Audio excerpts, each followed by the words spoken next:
You're back at the Foolish Kitchen with the Headless Woman. I bought this yesterday and I'd seen it a couple of weeks ago and I was very excited about it. I don't know why. This I had to think about for a couple of days and I came back and I made a deal for it and I wasn't happy with the deal, but I wanted it. It is riveted together.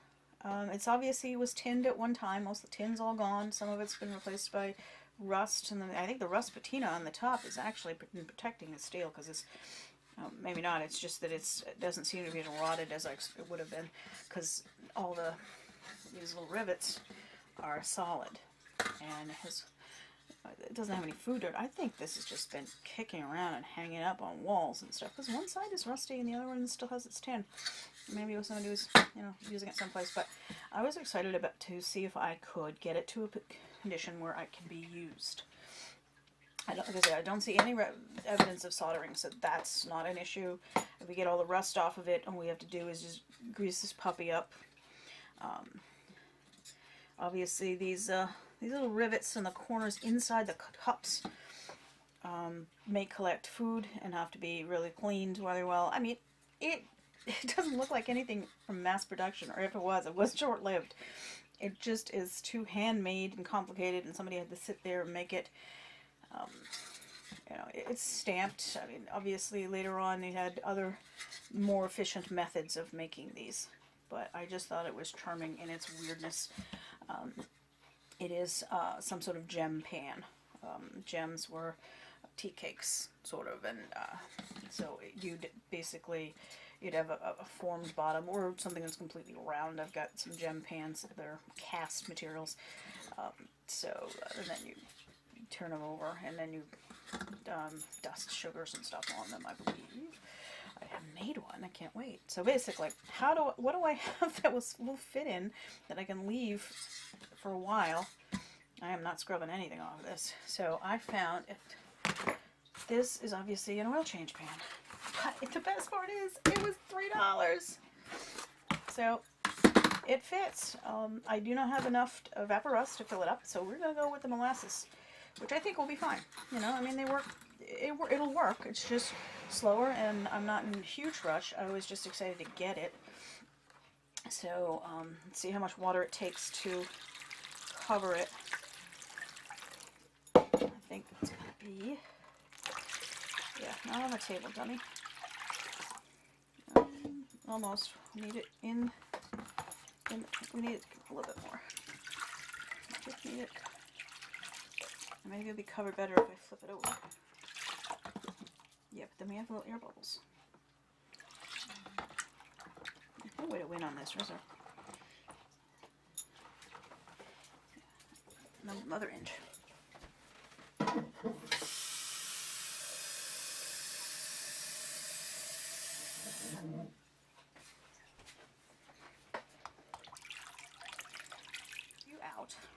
Now, I didn't even wash this thing. I just took it from the store. So I can see that there was a layer of dirt on that. Sometimes dirt can protect things. Take you out for now. I'm very excited about that thing because it's just so industrial and cleverly designed. It's like the long way around the mountain. Okay, since we put so much water in here, this is like a gallon, I think. A couple of gallons. There's some markers on the sides I could look if I wanted to do the math. But I don't. It was just whatever was left in the bottle. So now we're going to submerge our wonderful little thing, our little pan with the rivets and the struts and everything.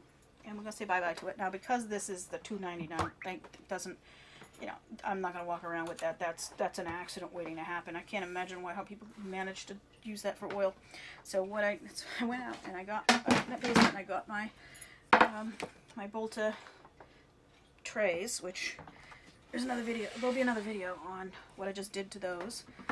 And oh, dear God, I'm so clever. Okay, so like I said, I'm just figuring out how to do this because it's going to be messy. So,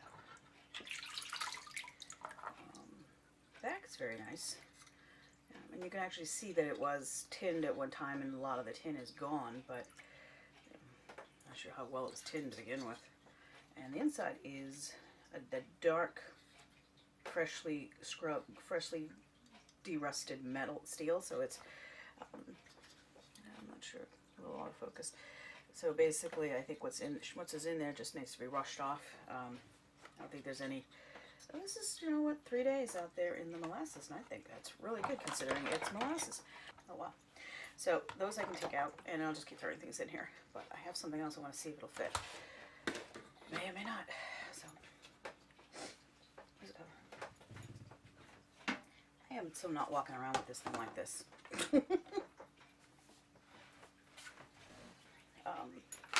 What I'm going to use for this is a little elbow grease, because we need to get in the little corners without bending it or misshaping it, which it's steel. It's not, you know, it's pretty thin. I probably wouldn't be able to mess it up, but first we're going to try this. I mean, a little baking soda, and this is a plastic, this is a,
okay, we're back.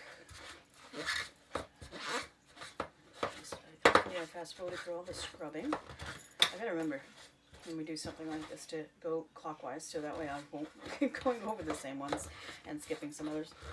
Right now I'm just going to get out the worst of the water, but it adds to the floury effect.